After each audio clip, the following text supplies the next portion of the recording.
হযরত সুলাইমান আলাইহিসসালামের যুগে এক রাখাল গভীর জঙ্গলে ভেড়া চড়াচ্ছিল। হঠাৎ একটি শিয়াল এসে তার কাছে একটি ভেড়া খেতে চাইল। রাখাল বলল, এই ভেড়াগুলো হযরত সুলাইমানের সম্পত্তি, আমি শুধু পাহারাদার। শিয়াল বলল, তুমি তার কাছে গিয়ে অনুমতি নাও। তখন রাখাল বলল, আমি গেলে তো এই সুযোগে তুমি আমার ভেড়া খেয়ে ফেলবে। শিয়াল তখন অদ্ভুত এক ওয়াদা করে বসল। সে বলল, তুমি নিশ্চিন্তে যাও, আমি নিজেই তোমার ভেড়া পাহারা দেব।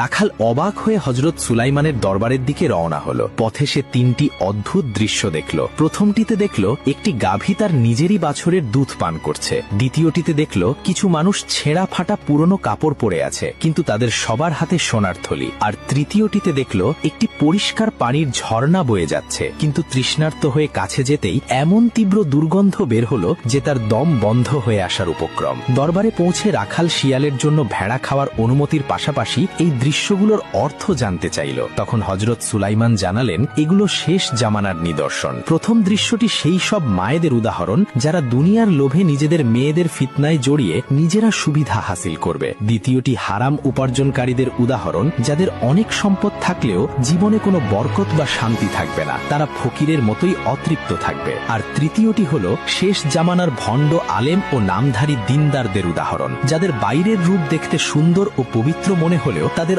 অন্তর দুনিয়ার মোহে পরিপূর্ণ থাকবে। ভয়ে কেঁপে উঠে রাখাল জঙ্গলে ফিরে এলো। দেখল শিয়ালটি সত্যিই তার ওয়াদা পালন করেছে। নবীর অনুমতির কথা শুনে শিয়ালটি পাল থেকে সবচেয়ে দুর্বল আর অসুস্থ একটি ভেড়াকে বেছে নিল। রাখাল অবাক হয়ে এর কারণ জানতে চাইলে শিয়ালটি উত্তর দিল, আমি একেই বেছে নিয়েছি কারণ এই ভেড়াটি তার রবের জিকির থেকে গাফেল ছিল। একটু গভীরভাবে ভেবে দেখুন, আজ আমরা শ্রেষ্ঠ জীব হয়েও দুনিয়ার মোহে সৃষ্টিকর্তাকে ভুলে বসে আছি।